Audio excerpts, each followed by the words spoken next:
Sabe, a Bíblia é tão importante porque às vezes você tem uma tradução diferente, mas quando você lê, você vai receber a revelação e aí você consegue ver uma letra que talvez você não entendia, uma letra atrás da letra. Eu costumo dizer que a revelação, ela está escondida atrás da letra, né? Gênesis 15:1, ele nos conta acerca de Deus animar Abraão e lhe prometer um filho. E diz assim: depois destes acontecimentos, veio a palavra do Senhor a Abraão numa visão e disse: não temas, Abraão, eu sou o teu escudo, e teu galardão será sobremodo grande. Respondeu Abraão: Senhor Deus, que me haverás de dar, se continuo sem filhos, e o herdeiro da minha casa é o Damasceno Eliezer? Disse mais Abraão: a mim não me concedeste descendência, e um servo nascido na minha casa será o meu herdeiro. A isto respondeu logo o Senhor, dizendo: não será esse o teu herdeiro, mas aquele que será gerado de ti será o teu herdeiro. Então conduziu-o até fora da tenda e disse: olha para os céus e conta as estrelas, se é que podes. E lhe disse: será assim a tua posteridade. Ele creu no Senhor, e isso lhe foi imputado para a justiça. Versículo 12: ao pôr do sol, caiu profundo sono sobre Abraão, e grande pavor e cerradas trevas o acometeram. Até aqui. Aleluia. Queridos, quando Deus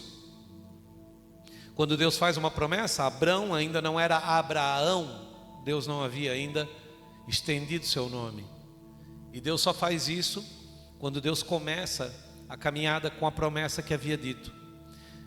Quantos de nós já recebemos a promessa do Senhor, mas não se cumpriu? E nós dizemos: será que recebemos mesmo do Senhor? Ou recebemos de um homem? Foi voz humana ou foi voz de Deus? Por que Deus prometia a Abraão, mas não cumpria de imediato? Por que Deus não fazia? Ele estava dizendo: eu te darei um filho, dá agora. Eu te farei pai de muitas nações, a tua posteridade será como as estrelas dos céus. Faz agora, Senhor. Não, há um tempo para receber a promessa. Há um tempo de estender a nossa casa. Quando Deus estende o nome de Abraão, dizendo: não mais te chamarás Abraão, mas Abraão te chamarás. Não mais te chamarás Sara, mas Sarai te chamarás. Deus está mudando o nome. Quando Deus muda o nome, Deus muda a identidade. Quando Ele muda a identidade, Ele tira de criatura para filho. E agora você tem condições de receber a promessa. Aleluia! Então Deus, quando Ele nos nomeia como filhos, quando Ele nos nomeia como não crentes, quando Ele nos nomeia como filhos, não somos evangélicos, não somos crentes. Eu tenho me convencido disso a cada dia. A Bíblia não nos chama de evangélicos, a revista Veja nos chama. A Bíblia não nos chama de crentes propriamente, ela diz crê. Jesus, quando olhou para Tomé, disse: sê tu crente e não incrédulo. O inverso de crente é incredulidade. Mas e quantos de nós duvidamos da promessa? Quantos de nós duvidamos que, vimos pessoas em estado terminal e dizemos: a gente sabe que Deus é poderoso, mas nesse caso a gente sabe também que não tem mais o que fazer. Por quê? Quantos de nós abandonamos e desistimos das coisas porque dissemos: não, aqui é difícil, aqui realmente a gente sabe que não vai dar certo. Nós somos os profetas do caos às vezes. Nós mesmos deixamos de ganhar alguma coisa porque duvidamos do poder de Deus. Há por acaso, a Bíblia diz, há por acaso alguma coisa impossível para Deus? Todas as coisas são possíveis para o Senhor. Tudo é possível, tudo mesmo. Eu já tive a experiência de estar no velório e Deus me pedir para orar e determinar que o féretro se levantasse. Eu não tive coragem. Eu saí daquele lugar e fui chorar dentro do carro, mas a voz do Senhor era audível. Era 1h pouco da madrugada e Ele dizia: ordena que levante. Eu falei: Senhor, colocaram um formol dentro dele, tiraram o seu sangue. E o Senhor falou: eu transformo água em vinho, eu transformo o formol em sangue. Ordena que levante. Você chegou ao ápice da sua fé. Você já praticou libertação, cura em muitas pessoas. Você já viu muitos milagres. Faça esse, faça em meu nome. Mas eu duvidei e saí daquele ambiente, porque para mim naquele momento era impossível. Mas quando eu cheguei no carro, a voz do Senhor veio e disse: você está muito preocupado com a sua reputação. E se não levantar? Você está preocupado com o resultado? E enquanto você estiver preocupado com o resultado, você não fará o que eu te ordeno. Porque você quer que eu te justifique. Eu não vou te justificar. E se eu não quiser fazer? E por que não se envergonhar também daquele que estava no leito, no hospital com câncer, e que você orou e ele não curou, ele morreu? Não é para ti uma vergonha um homem que ora e cura em nome de Jesus? E eu disse: Senhor, já foi muitas vezes uma vergonha. Eu já declarei muitas vezes vida onde houve morte. E o Senhor disse: e o que há de diferente? Por que não crês tu no que eu sou capaz de fazer? Somente me adore e agradeça. O seu trabalho é adorar e agradecer. O seu trabalho não é duvidar. O seu trabalho somente é esse, é só agradecer. Você tem o menor trabalho, o maior está comigo. O Senhor disse: é eu que faço o milagre. Você só tem que crer e agradecer, e mais nada.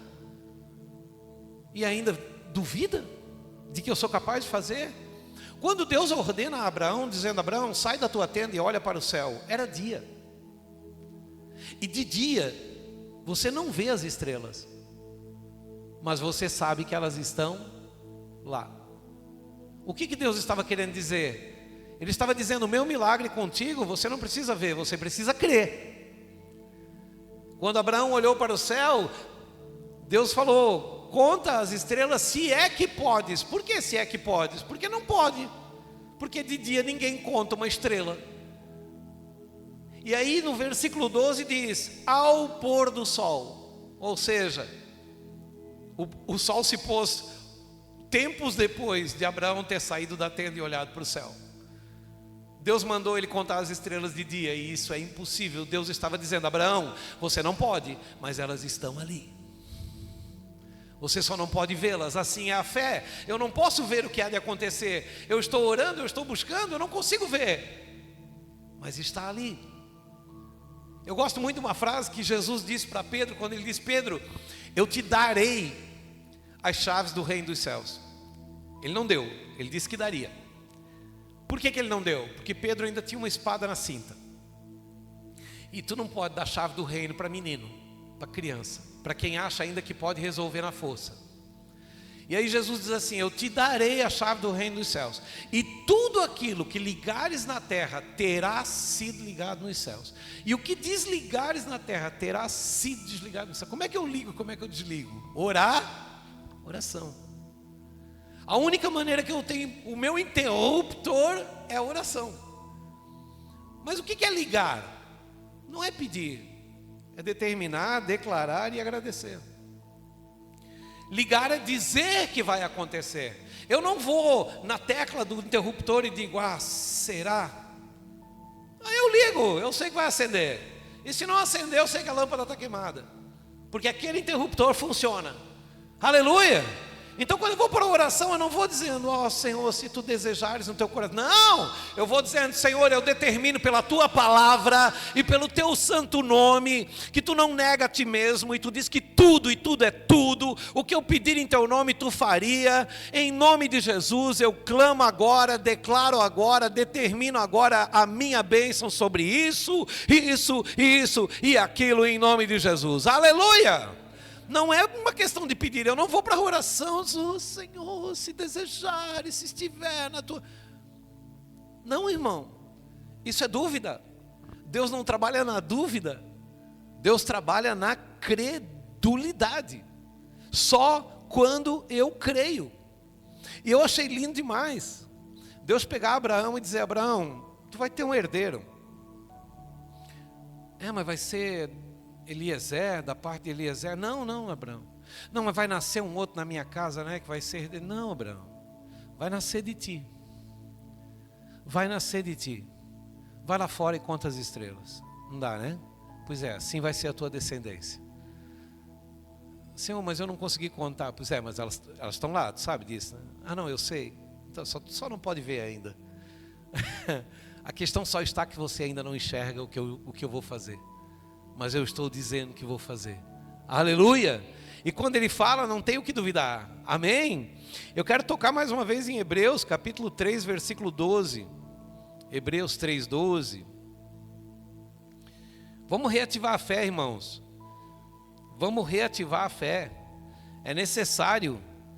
Você não pode fazer orações de pedidos, você tem que fazer orações de determinação. Oração é uma conversa com Deus, onde eu declaro que Ele tem poder para fazer o que eu creio, e onde eu declaro crer que Ele vai fazer. Aleluia! Eu não vou para uma oração com dúvida. Não se faz oração com dúvida, irmãos. Aliás, eu vou ser bem franco, que oração é pouco pedido e muito agradecimento.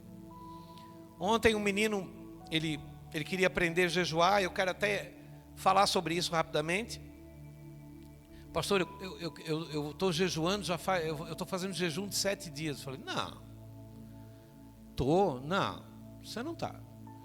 Jejum é abstinência total de pão e água. Total. Você não come arroz, não come macarrão, não come carne, não come pão, não come nada e não bebe nada. Tua água é tua saliva. Você não fica 7 dias. Tu precisa estar numa conexão com Deus muito boa para tu aguentar, porque jejum não é dizer não quero comer. Jejum é determinar que eu mando na minha carne. E quando eu faço isso, o diabo se levanta. E aí eu ensinei para ele dizendo, faça um jejum, comece a fazer um jejum de 24 horas, da meia-noite até a meia-noite. Ele disse, não posso comer nada, beber nada. Disse, não, e tu também não pode pecar com os olhos, nem com o olfato, nem com a boca, nem com a audição e nem com o tato. Tu tem que preservar os 5 sentidos. Tu não pode ouvir fofoca, não pode falar mal de ninguém, não pode julgar ninguém com os teus olhos, não pode cheirar nada afrodisíaco ou vicioso, nem mesmo que te degula, não pode tocar nada impuro. Durante 24 horas, consegue? E aí você fez um jejum para Deus. Aí você disse para o diabo, quem manda aqui, na minha carne, sou eu. Aí ele disse, e o que é esses 7 dias que eu estou fazendo? Você está fazendo um propósito. Jejum é abstinência total de pão e água para a minha santificação. Eu comigo. Propósito, eu quero alcançar uma graça de Deus. Eu vou fazer 7 dias sem janta. Vou fazer 7 dias ou 3 dias sem almoço. Vou fazer... Mas por que é necessário esse tipo de sacrifício? Ele agrada a Deus. Ele mostra que você tem uma força na sua carne para adorar o Senhor e em contrapartida, não vou falar em troca, porque Deus não faz...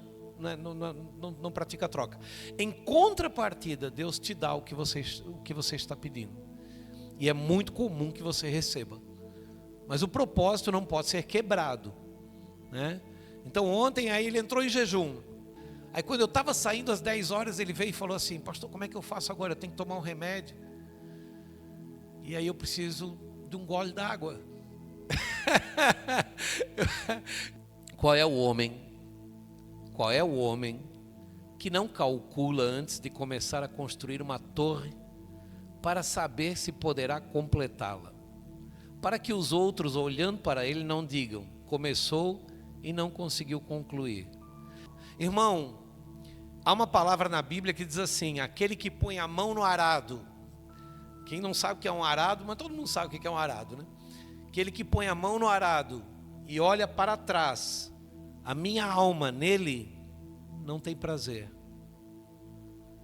É Jesus dizendo, se você vai pegar na obra de Deus, vai abrir a terra para semear, e você ainda quer resolver coisas do mundo, se você ainda quer parar e olhar para trás e tentar resolver coisas mundanas, e vai deixar o que é espiritual para resolver coisas do mundo, você não está pronto, você não está apto. Era isso que ele estava dizendo. A questão que nós falamos acerca de uma igreja um tanto quanto vazia, que entristece, as pessoas mais preocupadas, um dia quente, um dia tão quente hoje, foi um dia quente, foi um dia difícil, não é tanto trabalho, estou cansado, cheguei em casa, tomei um banho, eu ia na igreja, mas agora depois desse banho me deu uma moleza, eu vou comer alguma coisa e vou descansar. E Deus? Hoje eu não preciso de nada, o salário entrou, paguei minhas contas, está tudo certo, meio redondinho, vou deixar para ir domingo. O sapato não apertou. Não, irmãos, eu preciso estar conectado com Deus. O reino dos céus, o reino de Deus, ele é tomado por esforço. E os que se esforçam, se apoderam dele. Aleluia! Então eu preciso ter uma determinação. Eu estou cansado, eu estou caindo. Imagina, irmão, cheguei em casa da mesma forma, estou cansado. Tomamos um banho, eu disse para minha mulher, me deu uma lombeira. Quem sabe o que é uma lombeira? Me deu uma lombeira, eu falei para ela, uma lombeira que eu estou aqui, que se eu dirigir e tu não falar nada, eu durmo.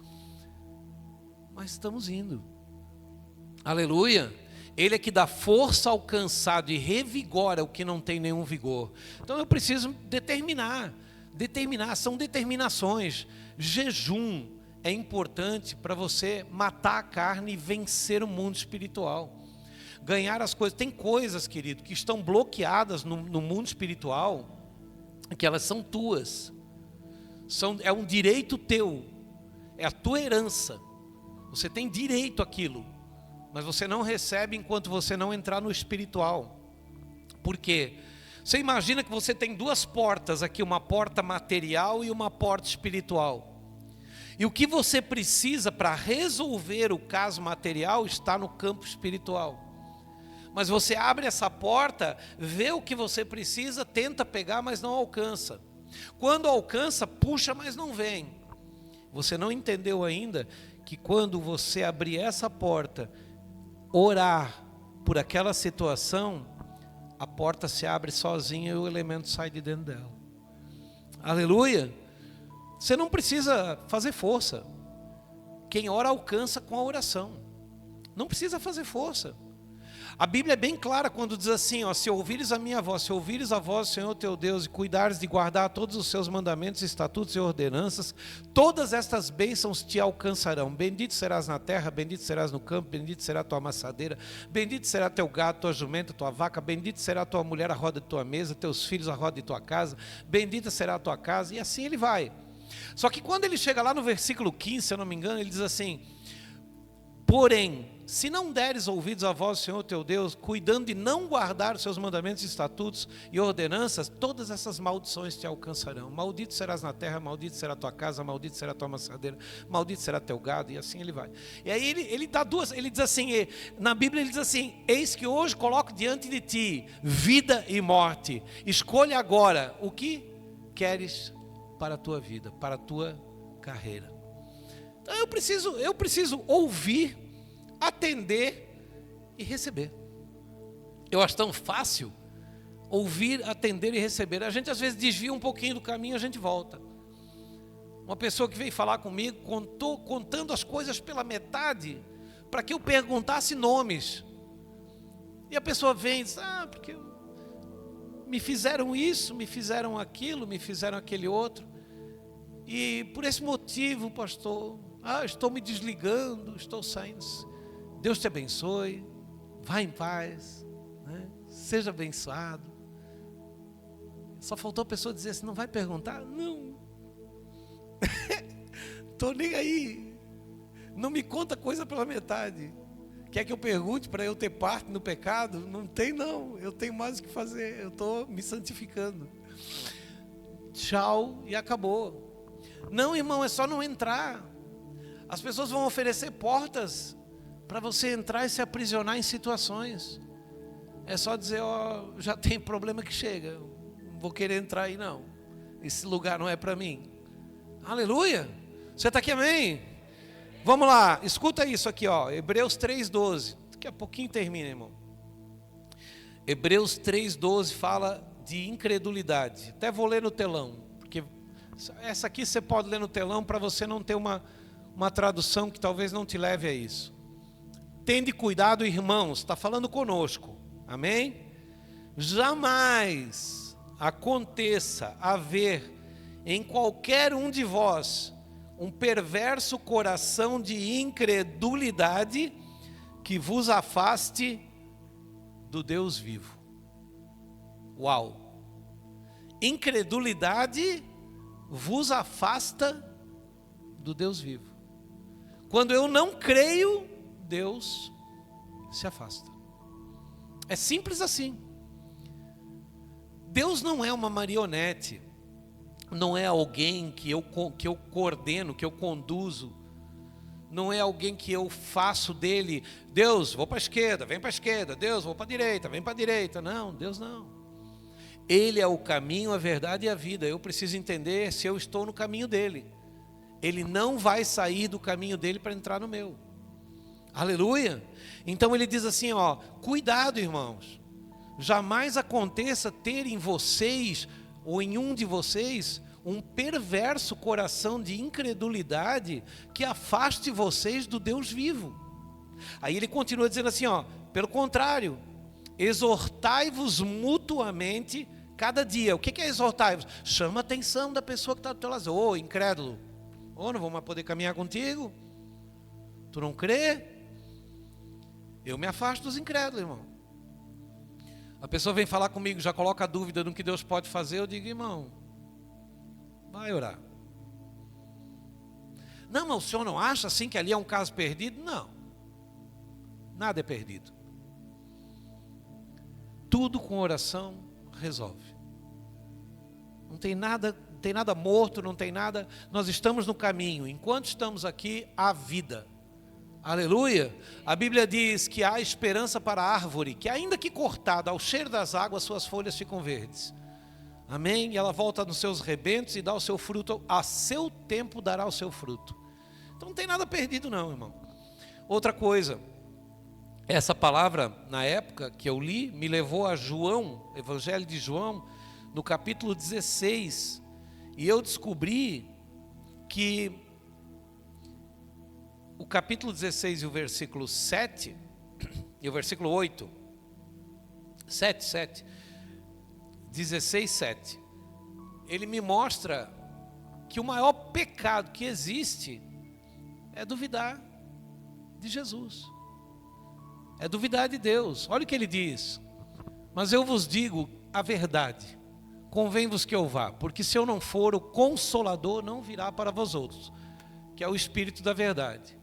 Se porém eu for, eu vou-lo enviarei. Quando ele vier, convencerá o mundo do pecado, da justiça e do juízo. O Espírito Santo vai convencer do pecado. Por isso que eu não preciso, irmão, nós não podemos estar aqui para arrancar alguma coisa de alguém. Quem convence que é pecado é o Espírito Santo.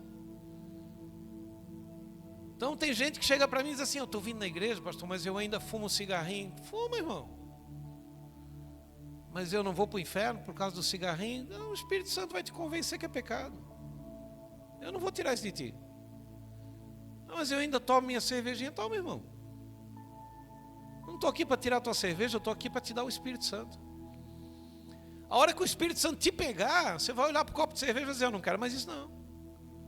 Isso mas é contigo e com Deus. Não adianta eu tirar alguma coisa de você e não conseguir colocar nada no lugar. Eu preciso te dar alguma coisa que quando chega em você não tem lugar. Aí você quer o Espírito Santo, mas não tem lugar para ele. Porque ele não habita com certas coisas. Mas aí ele vai te convencer, ele vai dizer, ó, quer que eu habite em ti? Larga tal coisa. Deixa disso que eu entro. Convencerá o mundo do pecado, da justiça e do juízo. Vai lá. Do pecado. O que é pecado? Porque não crê em mim. O que é pecado? Não crer em Deus é pecado. É o maior pecado que existe. Duvidar que Deus pode fazer. Maior pecado que tem. Nunca mais diga não dá. Tudo é possível ao que crê. Aleluia. Não é nada impossível para Deus. Pastor, mas é grande o negócio. Ih, irmão, já teve coisas muito, muito gigantes na nossa vida. Eu dei um testemunho lá em Itapema. Eu não vou dar esse testemunho aqui, ele é um tanto quanto comprido. Nós tivemos casos irreversíveis, insolúveis. Coisas insolúveis, coisas que não tinham como. Esquece. Abandona, como diz o outro. E eu não abandonei não, irmão.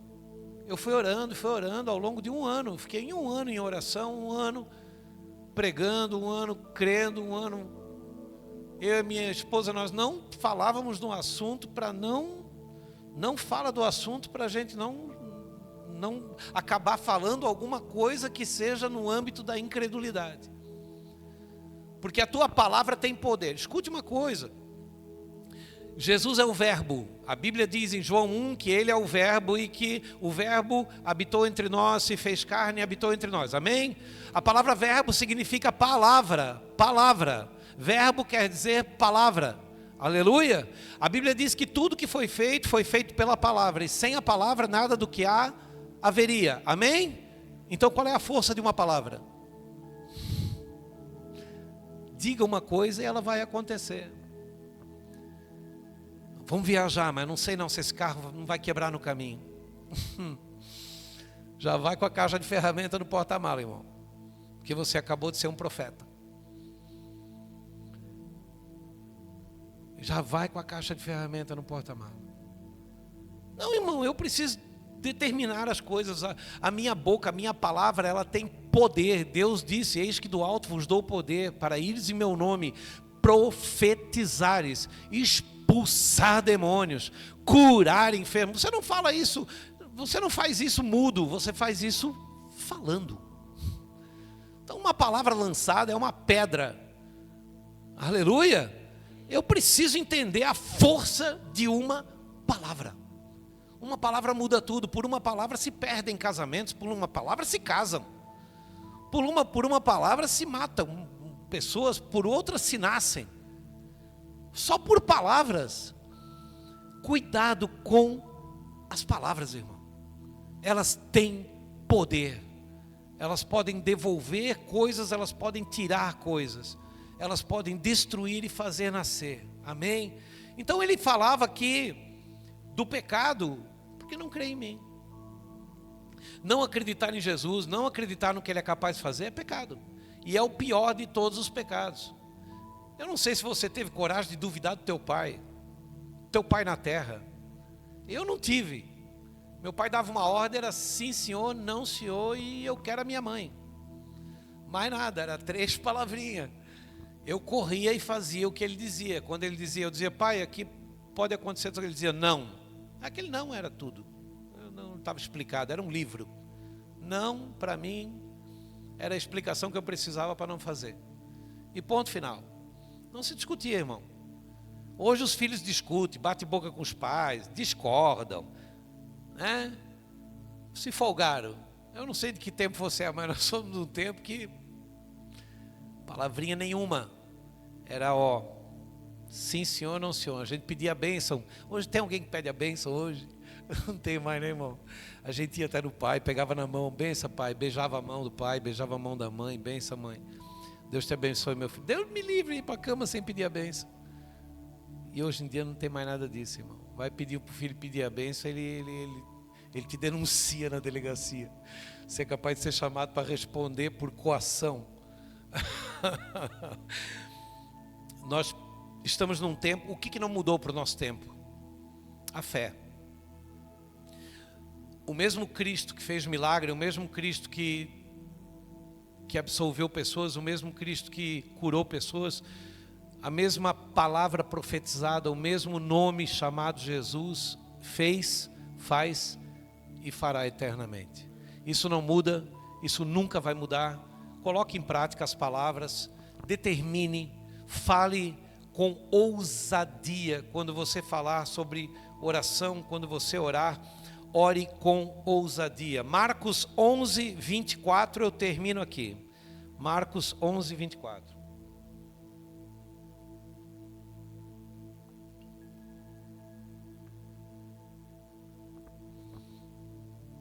Marcos 11, 24. Se eu fosse você, eu escrevia isso e colava na geladeira. Quando você for abrir assim, ler todo dia. Jesus falou isso aqui, não foi outra pessoa. Jesus disse: por isso vos digo que tudo quanto em oração pedirdes, crede que recebeste, e será assim convosco. Aleluia! Pediu, crê que recebeu. Mas não recebi, não é o que os teus olhos veem. Olha para as estrelas, é de dia, dá para ver? Não dá, mas está ali. Crê que recebeu, e será assim convosco. É promessa de Jesus, é Ele que disse. Então eu não peço. Ele está dizendo: é tudo que em oração pedirdes. Irmão, eu não vou pedir, eu vou agradecer. Eu vou dizer: Senhor, muito obrigado, eu já sei que está aqui. Muito obrigado, eu já sei, eu já posso sentir que está aqui. Eu tenho certeza que está aqui. Eu quero te agradecer, Senhor, porque eu sei que está aqui. Aleluia. A credulidade, o quanto você crê, o quanto você declara. Declare.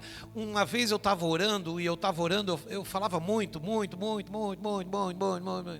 dentro do quarto. Eu achei que ficava uma hora em oração, vai ficar uma hora. Sabe aquele crente que está orando com o relógio no pulso? Aí ele se ajoelha e deixa o braço um pouquinho mais para frente. E volta e meia, ele diz: oh, aleluia. Daí ele dá uma olhadinha para ver se já passou uma hora. Eu sou, oh, aleluia. Ele quer cumprir uma hora. E aí eu estava dentro do quarto orando, e o Espírito Santo, muito sabiamente, entrou e falou assim: você acredita no que você está dizendo? Eu falei: não. Ele falou: então cale a boca. Eu fui lá para a sala, minha esposa estava lá fazendo o crochêzinho dela. Eu falei: o Espírito Santo mandou eu calar a boca. Ela falou: até ele? Então a situação está feia mesmo, né? Ela disse: por quê? Eu falei: eu estava orando, eu estava orando e veio muito forte na minha mente: você acredita no que você está dizendo? Eu disse que não. Ele falou: cala a boca. Aí eu voltei para o quadro de oração. Eu falei: Espírito Santo, se foi tu que falou comigo, fala de novo. E ele falou: você não acredita no que você está dizendo. Oração não é o quanto você fala, é o quanto você acredita no que você está dizendo. Se você disser uma palavra com fé, vale mais que uma hora de oração. Eu não quero uma quantidade, eu quero uma qualidade. Aquilo que você crê. Você crê? Se você crê, eu me lembro quando nós fomos na casa do seu Ari. O seu Ari estava com câncer na época. E eu chego na casa dele, as filhas estavam tudo em volta. O médico tinha mandado para casa para morrer. Aí ele estava com um tubo de oxigênio e tal, na cama. E as filhas fizeram uma meia-lua, elas, né, todo mundo era católico, a gente respeita.